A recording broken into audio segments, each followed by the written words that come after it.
All right, we're back at it. I just did a video. Now I'm on to another one. I'm on fire here, boys and girls. Yeah, boys and girls, sorry. This one is going to be a final thought.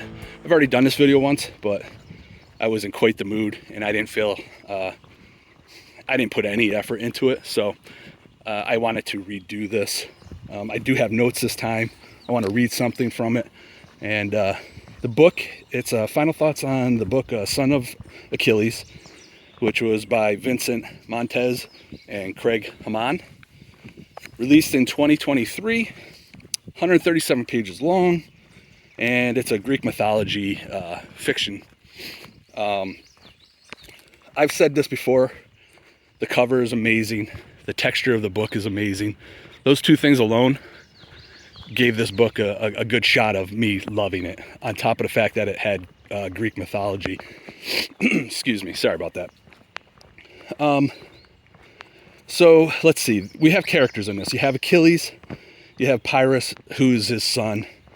We have giants and Nephilim, and those are like mentioned in the Bible. So this is what I wanted to read, and this is actually out of the book. It says, the Nephilim were mighty men on the earth in those days, as described by the Old Testament. When the sons of God came unto the daughters of men, and they bore children unto them, the same were the mighty men that were of old, the men of renown. So that is scripture. That's part of the Old Testament on these giants. There's I'm not going to get into it too much, but there's typically three thoughts to this, and I won't get into what the other two are, but they're taking the road of these are fallen angels that are having sex with humans and creating Nephilim. They're just giant, almost godlike. They're almost like demigods, I guess. And I think that's where we probably get some of this mythology. Anyway, I just wanted to read that because it kind of gives you an idea of where this is. Yeah, it says the Nephilim were often described as fallen angels. I don't think that's true, though. The Nephilim were considered...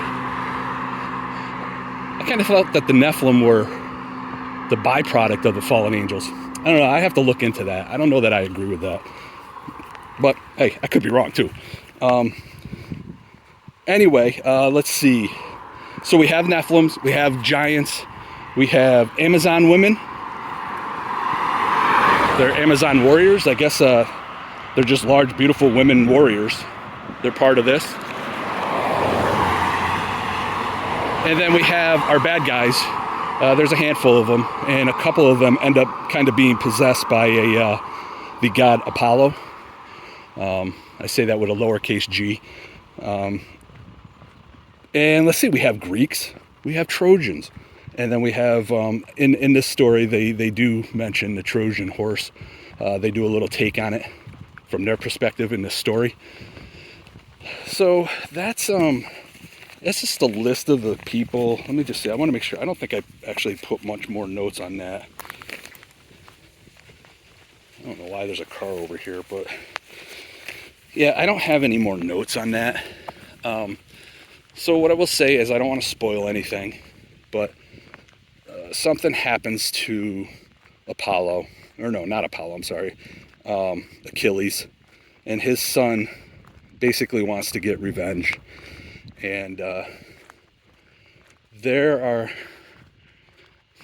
I don't know, the book is about him trying to get even, payback.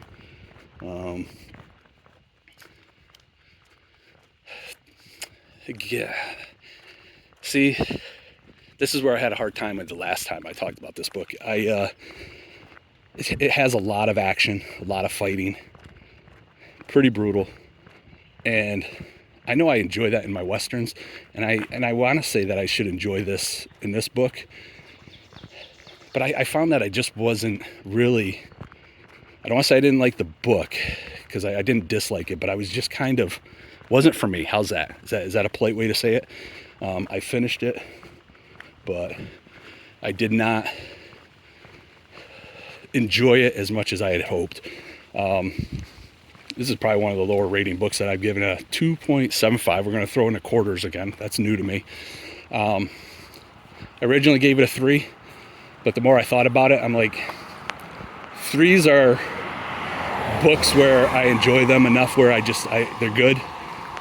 And I thought this was good, but I had some thoughts where I was just like, it's just not catching my interest. Like I'm reading it. I don't want to DNF it. It's not like it's bad like that, but it just wasn't for me. I did look it up on Goodreads. Not that that means anything, but it's got good ratings that way. I have a feeling it's probably just me. I just didn't really enjoy it as much as I had hoped. So if you like Greek stuff, you like Greek mythology, you like a quick read, man, I really did want to like this a lot. I really did. I think you might like it. If it's not your thing, don't even attempt it, because you're definitely not going to like it. But yeah, so what I say, 2.75. Didn't hate it, but it just wasn't for me. Oh, let's see, anything in there? I think that's all I really want to say about the book. I kind of feel bad because I don't really want to be bashing people. I'm starting to realize, like, before I had more of an attitude, I didn't want to say I didn't really care, but, you know, I'm never going to meet these people. What do I care? But now that I know people who are actually writing books and become friends with them, and you see, you know, they put their heart and soul in some of this stuff. And you get some clown like me come along, and what do I know? Who am I? I've never written a book. I couldn't even start to write one. So, you know, I can give my opinion that it just wasn't for me. But yeah, so I kind of feel bad that it's that low, but I have to be honest. Anyway, I think that's it. I still have more videos to make, and I feel like I may have lost one of my notes. So, all right, we're cutting this out before the car gets here. I'll talk at y'all later. Bye-bye.